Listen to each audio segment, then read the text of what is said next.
श्रीगणेशाय नमः। नारदोवाच प्रणम्य शिरसा देवं गौरीपुत्रं विनायकं भक्तावासं स्मरे नित्यम् आयुक्कामार्थसिद्धये। प्रथमं वक्रतुण्डं च एकदन्तं द्वितीयकं तृतीयं कृष्णपिङ्गाक्षं गजवक्त्रं चतुर्थकं लम्बोदरं पञ्चमं च षष्ठं विकटमेव च सप्तमं विघ्नराजेन्द्रं धूम्रवर्णं तथाष्टमं नवमं भालचन्द्रं च दशमं तु विनायकम् एकादशं गणपतिं द्वादशं तु गजाननं द्वादशैतानि नामानि त्रिसन्ध्यं यः पठेन्नरः न च विघ्नभयं तस्य सर्वसिद्धिकरं प्रभो। विद्यार्थी लभते विद्यां धनार्थी लभते धनं पुत्रार्थी लभते पुत्रान् मोक्षार्थी लभते गतिं जपेत् गणपतिस्तोत्रं षड्भिर्मासैः फलं लभेत् संवत्सरेण सिद्धिं च लभते नात्र संशयः। अष्टेभ्यो ब्राह्मणेभ्यश्च लिखित्वा यः समर्पयेत् तस्य विद्या भवेत् सर्वा गणेशस्य प्रसादतः। श्रीगणेशाय नमः। नारदोवाच प्रणम्य शिरसा देवं गौरीपुत्रं विनायकं भक्तावासं स्मरे नित्यम् आयुक्कामार्थसिद्धये। प्रथमं वक्रतुण्डं च एकदन्तं द्वितीयकं तृतीयं कृष्णपिङ्गाक्षं गजवक्त्रं चतुर्थकं लम्बोदरं पञ्चमं च षष्ठं विकटमेव च सप्तमं विघ्नराजेन्द्रं धूम्रवर्णं तथाष्टमं नवमं भालचन्द्रं च दशमं तु विनायकम् एकादशं गणपतिं द्वादशं तु गजाननं द्वादशैतानि नामानि त्रिसन्ध्यं यः पठेन्नरः न च विघ्नभयं तस्य सर्वसिद्धिकरं प्रभो। विद्यार्थी लभते विद्यां धनार्थी लभते धनं पुत्रार्थी लभते पुत्रान् मोक्षार्थी लभते गतिं जपेत् गणपतिस्तोत्रं षड्भिर्मासैः फलं लभेत् संवत्सरेण सिद्धिं च लभते नात्र संशयः। अष्टेभ्यो ब्राह्मणेभ्यश्च लिखित्वा यः समर्पयेत् तस्य विद्या भवेत् सर्वा गणेशस्य प्रसादतः। श्रीगणेशाय नमः। नारदोवाच प्रणम्य शिरसा देवं गौरीपुत्रं विनायकं भक्तावासं स्मरे नित्यम् आयुक्कामार्थसिद्धये। प्रथमं वक्रतुण्डं च एकदन्तं द्वितीयकं तृतीयं कृष्णपिङ्गाक्षं गजवक्त्रं चतुर्थकं लम्बोदरं पञ्चमं च षष्ठं विकटमेव च सप्तमं विघ्नराजेन्द्रं धूम्रवर्णं तथाष्टमं नवमं भालचन्द्रं च दशमं तु विनायकम् एकादशं गणपतिं द्वादशं तु गजाननं द्वादशैतानि नामानि त्रिसन्ध्यं यः पठेन्नरः न च विघ्नभयं तस्य सर्वसिद्धिकरं प्रभो। विद्यार्थी लभते विद्यां धनार्थी लभते धनं पुत्रार्थी लभते पुत्रान् मोक्षार्थी लभते गतिं जपेत् गणपतिस्तोत्रं षड्भिर्मासैः फलं लभेत् संवत्सरेण सिद्धिं च लभते नात्र संशयः। अष्टेभ्यो ब्राह्मणेभ्यश्च लिखित्वा यः समर्पयेत् तस्य विद्या भवेत् सर्वा गणेशस्य प्रसादतः। श्रीगणेशाय नमः।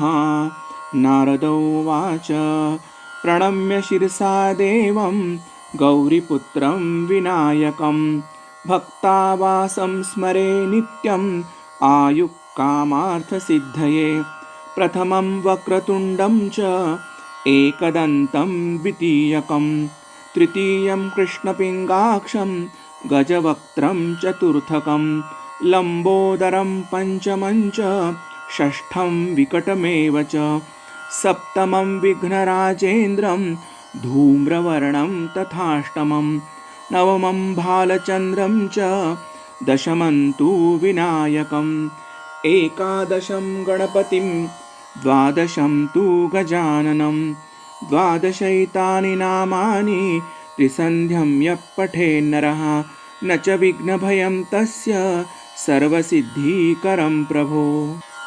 विद्यार्थी लभते विद्यां धनार्थी लभते धनं पुत्रार्थी लभते पुत्रान् मोक्षार्थी लभते गतिं जपेत् गणपतिस्तोत्रं षड्भिर्मासैः फलं लभेत् संवत्सरेण सिद्धिं च लभते नात्र संशयः अष्टेभ्यो ब्राह्मणेभ्यश्च लिखित्वा यः समर्पयेत् तस्य विद्या भवेत् सर्वा गणेशस्य प्रसादतः।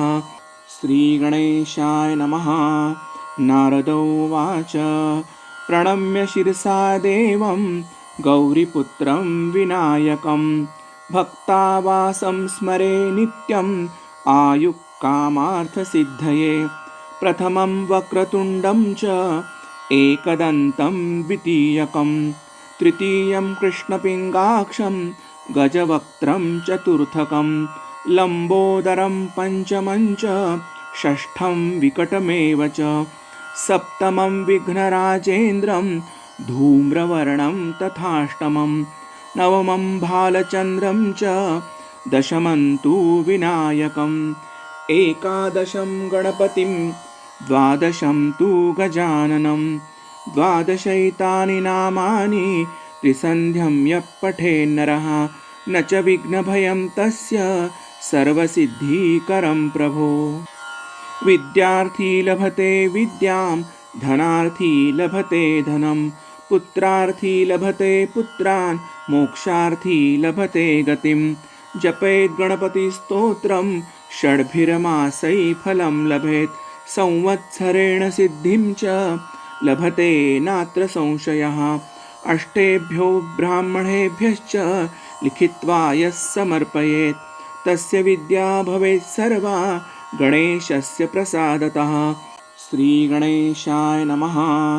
नारदोवाच प्रणम्य शिरसा देवं गौरीपुत्रं विनायकं भक्तावासं स्मरे नित्यम् आयुः कामार्थसिद्धये प्रथमं वक्रतुण्डं च एकदन्तं द्वितीयकं तृतीयं कृष्णपिङ्गाक्षं गजवक्त्रं चतुर्थकं लम्बोदरं पञ्चमं च षष्ठं विकटमेव च सप्तमं विघ्नराजेन्द्रं धूम्रवर्णं तथाष्टमं नवमं भालचन्द्रं च दशमं तु विनायकम् एकादशं गणपतिं द्वादशं तु गजाननं द्वादशैतानि नामानि त्रिसन्ध्यं यः पठेन्नरः न च विघ्नभयं तस्य सर्वसिद्धिकरं प्रभो।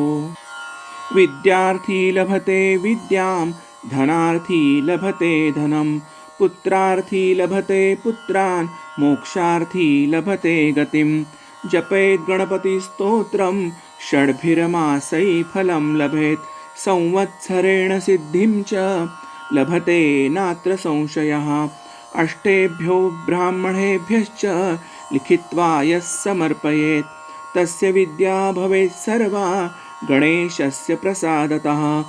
श्रीगणेशाय नमः।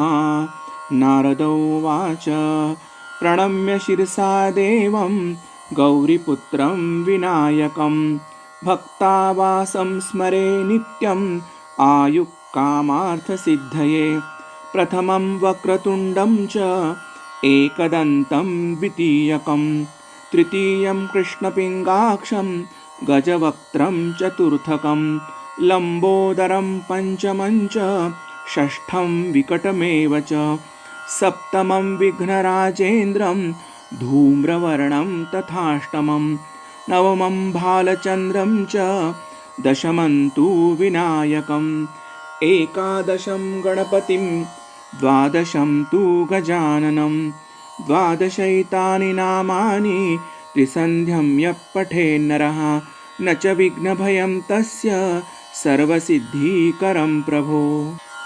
विद्यार्थी लभते विद्यां धनार्थी लभते धनं पुत्रार्थी लभते पुत्रान् मोक्षार्थी लभते गतिं जपेत् गणपतिस्तोत्रं षड्भिर्मासै फलं लभेत् संवत्सरेण सिद्धिं च लभते नात्र संशयः अष्टेभ्यो ब्राह्मणेभ्यश्च लिखित्वा यः समर्पयेत् तस्य विद्या भवेत् सर्वा गणेशस्य प्रसादतः। श्रीगणेशाय नमः।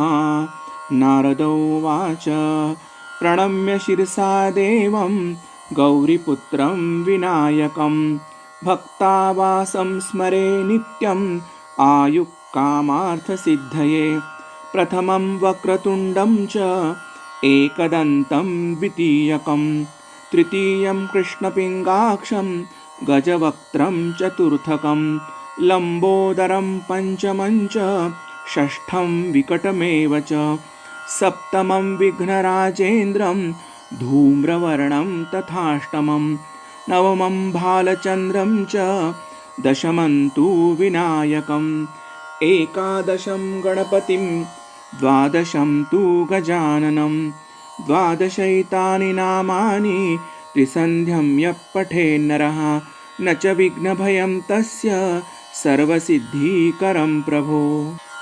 विद्यार्थी लभते विद्यां धनार्थी लभते धनं पुत्रार्थी लभते पुत्रान् मोक्षार्थी लभते गतिं जपेत् गणपतिस्तोत्रं षड्भिर्मासै फलं लभेत् संवत्सरेण सिद्धिं च लभते नात्र संशयः अष्टेभ्यो ब्राह्मणेभ्यश्च लिखित्वा यः समर्पयेत् तस्य विद्या भवेत् सर्वा गणेशस्य प्रसादतः। श्रीगणेशाय नमः। नारदोवाच प्रणम्य शिरसा देवं गौरीपुत्रं विनायकं भक्तावासं स्मरे नित्यम् आयुक्कामार्थसिद्धये प्रथमं वक्रतुण्डं च एकदन्तं द्वितीयकं तृतीयं कृष्णपिङ्गाक्षं गजवक्त्रं चतुर्थकं लम्बोदरं पञ्चमं च षष्ठं विकटमेव च सप्तमं विघ्नराजेन्द्रं धूम्रवर्णं तथाष्टमं नवमं भालचन्द्रं च दशमं तु विनायकम् एकादशं गणपतिं द्वादशं तु गजाननं द्वादशैतानि नामानि त्रिसन्ध्यं यः पठेन्नरः न च विघ्नभयं तस्य सर्वसिद्धिकरं प्रभो। विद्यार्थी लभते विद्यां धनार्थी लभते धनं पुत्रार्थी लभते पुत्रान् मोक्षार्थी लभते गतिं जपेत् गणपतिस्तोत्रं षड्भिर्मासै फलं लभेत् संवत्सरेण सिद्धिं च लभते नात्र संशयः अष्टेभ्यो ब्राह्मणेभ्यश्च लिखित्वा यः समर्पयेत् तस्य विद्या भवेत् सर्वा गणेशस्य प्रसादतः। श्रीगणेशाय नमः। नारदोवाच प्रणम्य शिरसा देवं गौरीपुत्रं विनायकं भक्तावासं स्मरे नित्यम् आयुक्कामार्थसिद्धये प्रथमं वक्रतुण्डं च एकदन्तं द्वितीयकं तृतीयं कृष्णपिङ्गाक्षं गजवक्त्रं चतुर्थकं लम्बोदरं पञ्चमं च षष्ठं विकटमेव च सप्तमं विघ्नराजेन्द्रं धूम्रवर्णं तथाष्टमं नवमं भालचन्द्रं च दशमं तु विनायकम् एकादशं गणपतिं द्वादशं तु गजाननं द्वादशैतानि नामानि त्रिसन्ध्यं यः पठेन्नरः न च विघ्नभयं तस्य सर्वसिद्धिकरं प्रभो।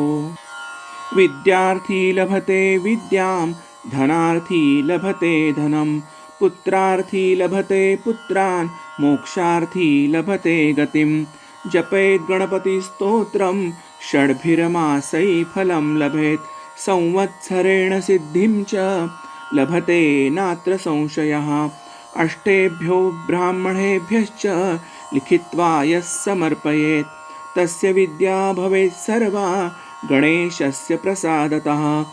श्रीगणेशाय नमः।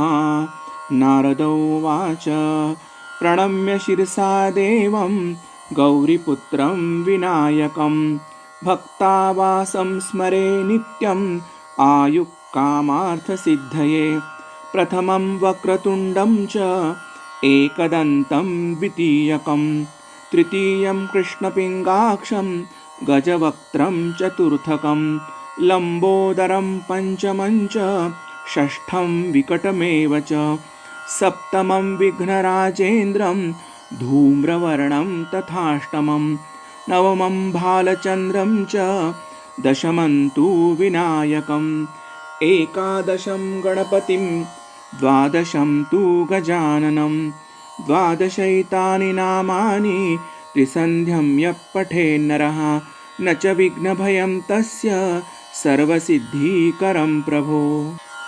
विद्यार्थी लभते विद्यां धनार्थी लभते धनं पुत्रार्थी लभते पुत्रान् मोक्षार्थी लभते गतिं जपेत् गणपतिस्तोत्रं षड्भिर्मासै फलं लभेत् संवत्सरेण सिद्धिं च लभते नात्र संशयः अष्टेभ्यो ब्राह्मणेभ्यश्च लिखित्वा यः समर्पयेत् तस्य विद्या भवेत् सर्वा गणेशस्य प्रसादतः।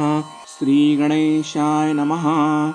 नारदोवाच प्रणम्य शिरसा देवं गौरीपुत्रं विनायकं भक्तावासं स्मरे नित्यम् आयुक्कामार्थसिद्धये प्रथमं वक्रतुण्डं च एकदन्तं द्वितीयकं तृतीयं कृष्णपिङ्गाक्षं गजवक्त्रं चतुर्थकं लम्बोदरं पञ्चमं च षष्ठं विकटमेव च सप्तमं विघ्नराजेन्द्रं धूम्रवर्णं तथाष्टमं नवमं भालचन्द्रं च दशमं तु विनायकम् एकादशं गणपतिं द्वादशं तु गजाननं द्वादशैतानि नामानि त्रिसन्ध्यं यः पठेन्नरः न च विघ्नभयं तस्य सर्वसिद्धिकरं प्रभो।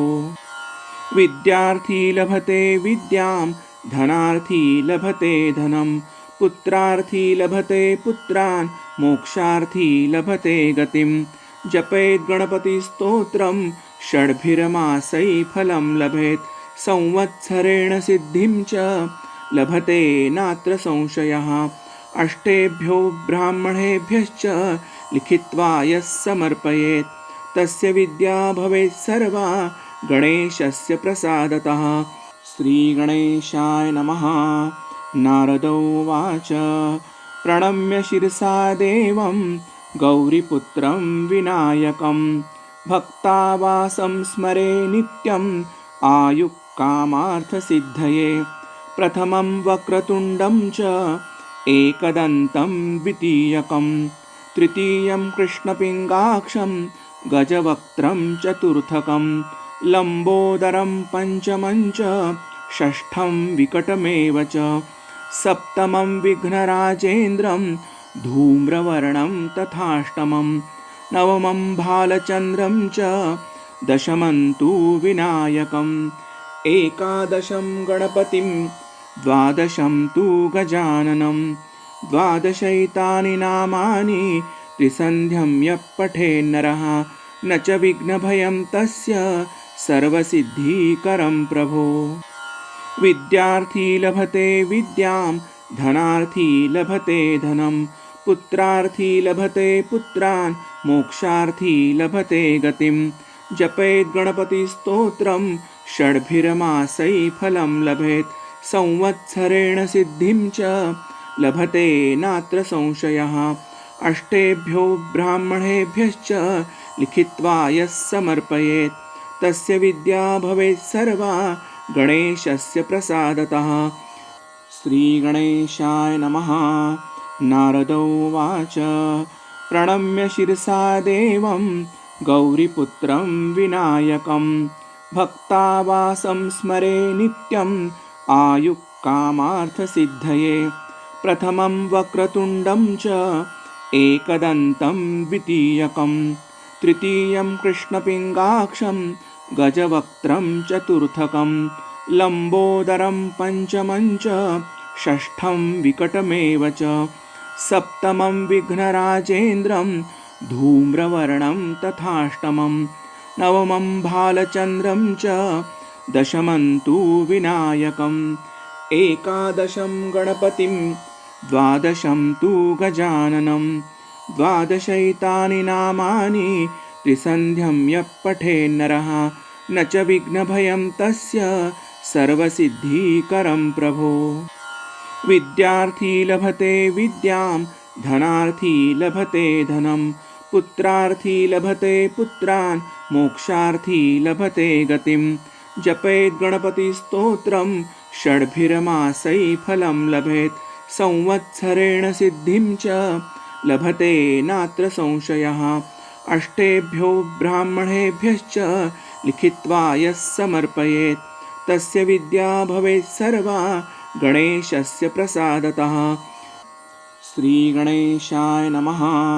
नारदोवाच प्रणम्य शिरसा देवं गौरीपुत्रं विनायकं भक्तावासं स्मरे नित्यम् आयुक्कामार्थसिद्धये।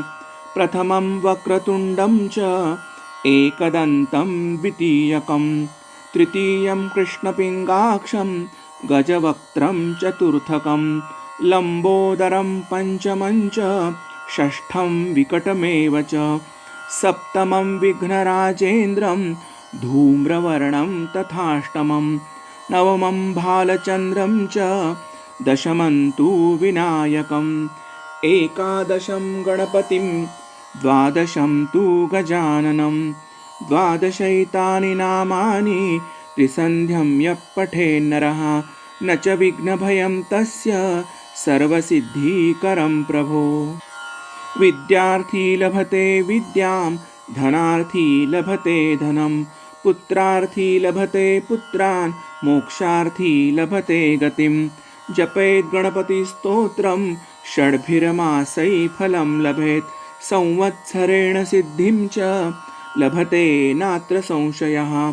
अष्टेभ्यो ब्राह्मणेभ्यश्च लिखित्वा यः समर्पयेत् तस्य विद्या भवेत् सर्वा गणेशस्य प्रसादतः। श्रीगणेशाय नमः। नारदोवाच प्रणम्य शिरसा देवं गौरीपुत्रं विनायकं भक्तावासं स्मरे नित्यम् आयुक्कामार्थसिद्धये। प्रथमं वक्रतुण्डं च एकदन्तं द्वितीयकं तृतीयं कृष्णपिङ्गाक्षं गजवक्त्रं चतुर्थकं लम्बोदरं पञ्चमं च षष्ठं विकटमेव च सप्तमं विघ्नराजेन्द्रं धूम्रवर्णं तथाष्टमं नवमं भालचन्द्रं च दशमं तु विनायकम् एकादशं गणपतिं द्वादशं तु गजाननं द्वादशैतानि नामानि त्रिसन्ध्यं यः पठेन्नरः न च विघ्नभयं तस्य सर्वसिद्धिकरं प्रभो। विद्यार्थी लभते विद्यां धनार्थी लभते धनं पुत्रार्थी लभते पुत्रान् मोक्षार्थी लभते गतिं जपेत् गणपतिस्तोत्रं षड्भिर्मासै फलं लभेत् संवत्सरेण सिद्धिं च लभते नात्र संशयः। अष्टेभ्यो ब्राह्मणेभ्यश्च लिखित्वा यः समर्पयेत् तस्य विद्या भवेत् सर्वा गणेशस्य प्रसादतः। श्रीगणेशाय नमः।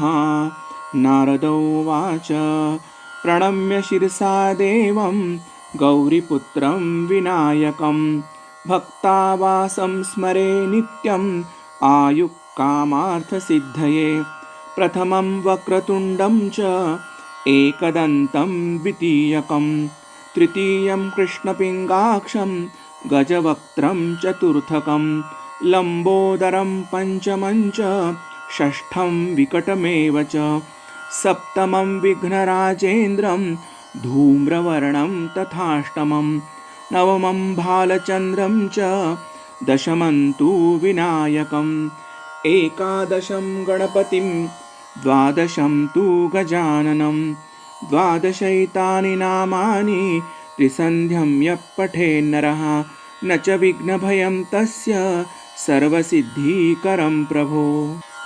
विद्यार्थी लभते विद्यां धनार्थी लभते धनं पुत्रार्थी लभते पुत्रान् मोक्षार्थी लभते गतिं जपेत् गणपतिस्तोत्रं षड्भिर्मासै फलं लभेत् संवत्सरेण सिद्धिं च लभते नात्र संशयः अष्टेभ्यो ब्राह्मणेभ्यश्च लिखित्वा यः समर्पयेत् तस्य विद्या भवेत् सर्वा गणेशस्य प्रसादतः। श्रीगणेशाय नमः। नारदोवाच प्रणम्य शिरसा देवं गौरीपुत्रं विनायकं भक्तावासं स्मरे नित्यम् आयुक्कामार्थसिद्धये प्रथमं वक्रतुण्डं च एकदन्तं द्वितीयकं तृतीयं कृष्णपिङ्गाक्षं गजवक्त्रं चतुर्थकं लम्बोदरं पञ्चमं च षष्ठं विकटमेव च सप्तमं विघ्नराजेन्द्रं धूम्रवर्णं तथाष्टमं नवमं भालचन्द्रं च दशमं तु विनायकम् एकादशं गणपतिं द्वादशं तु गजाननं द्वादशैतानि नामानि त्रिसन्ध्यं यः पठेन्नरः न च विघ्नभयं तस्य सर्वसिद्धिकरं प्रभो। विद्यार्थी लभते विद्यां धनार्थी लभते धनं पुत्रार्थी लभते पुत्रान् मोक्षार्थी लभते गतिं जपेत् गणपतिस्तोत्रं षड्भिर्मासै फलं लभेत् संवत्सरेण सिद्धिं च लभते नात्र संशयः अष्टेभ्यो ब्राह्मणेभ्यश्च लिखित्वा यः समर्पयेत् तस्य विद्या भवेत् सर्वा गणेशस्य प्रसादतः। श्रीगणेशाय नमः। नारदोवाच प्रणम्य शिरसा देवं गौरीपुत्रं विनायकं भक्तावासं स्मरे नित्यम् आयुक्कामार्थसिद्धये प्रथमं वक्रतुण्डं च एकदन्तं द्वितीयकं तृतीयं कृष्णपिङ्गाक्षं गजवक्त्रं चतुर्थकं लम्बोदरं पञ्चमं च षष्ठं विकटमेव च सप्तमं विघ्नराजेन्द्रं धूम्रवर्णं तथाष्टमं नवमं भालचन्द्रं च दशमं तु विनायकम् एकादशं गणपतिं द्वादशं तु गजाननं द्वादशैतानि नामानि त्रिसन्ध्यं यः पठेन्नरः न च विघ्नभयं तस्य सर्वसिद्धिकरं प्रभो। विद्यार्थी लभते विद्यां धनार्थी लभते धनं पुत्रार्थी लभते पुत्रान् मोक्षार्थी लभते गतिं जपेत् गणपतिस्तोत्रं षड्भिर्मासै फलं लभेत् संवत्सरेण सिद्धिं च लभते नात्र संशयः अष्टेभ्यो ब्राह्मणेभ्यश्च लिखित्वा यः समर्पयेत् तस्य विद्या भवेत् सर्वा गणेशस्य प्रसादतः। श्रीगणेशाय नमः। नारदोवाच प्रणम्य शिरसा देवं गौरीपुत्रं विनायकं भक्तावासं स्मरे नित्यम् आयुक्कामार्थसिद्धये प्रथमं वक्रतुण्डं च एकदन्तं द्वितीयकं तृतीयं कृष्णपिङ्गाक्षं गजवक्त्रं चतुर्थकं लम्बोदरं पञ्चमं च षष्ठं विकटमेव च सप्तमं विघ्नराजेन्द्रं धूम्रवर्णं तथाष्टमं नवमं भालचन्द्रं च दशमन्तु विनायकम् एकादशं गणपतिं द्वादशं तु गजाननं द्वादशैतानि नामानि त्रिसन्ध्यं यः पठेन्नरः न च विघ्नभयं तस्य सर्वसिद्धिकरं प्रभो। विद्यार्थी लभते विद्यां धनार्थी लभते धनं पुत्रार्थी लभते पुत्रान् मोक्षार्थी लभते गतिं जपेत् गणपतिस्तोत्रं षड्भिर्मासै फलं लभेत् संवत्सरेण सिद्धिं च लभते नात्र संशयः अष्टेभ्यो ब्राह्मणेभ्यश्च लिखित्वा यः समर्पयेत् तस्य विद्या भवेत् सर्वा गणेशस्य प्रसादतः। श्रीगणेशाय नमः।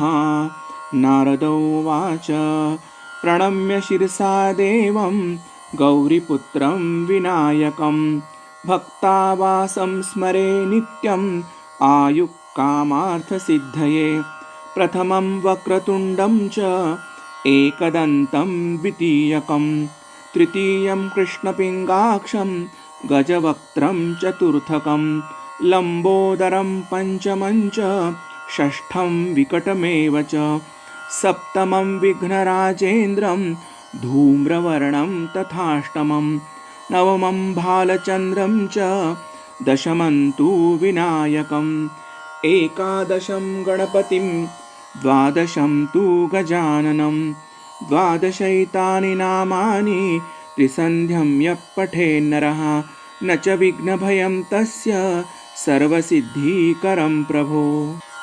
विद्यार्थी लभते विद्यां धनार्थी लभते धनं पुत्रार्थी लभते पुत्रान् मोक्षार्थी लभते गतिं जपेत् गणपतिस्तोत्रं षड्भिर्मासै फलं लभेत् संवत्सरेण सिद्धिं च लभते नात्र संशयः अष्टेभ्यो ब्राह्मणेभ्यश्च लिखित्वा यः समर्पयेत् तस्य विद्या भवेत् सर्वा गणेशस्य प्रसादतः।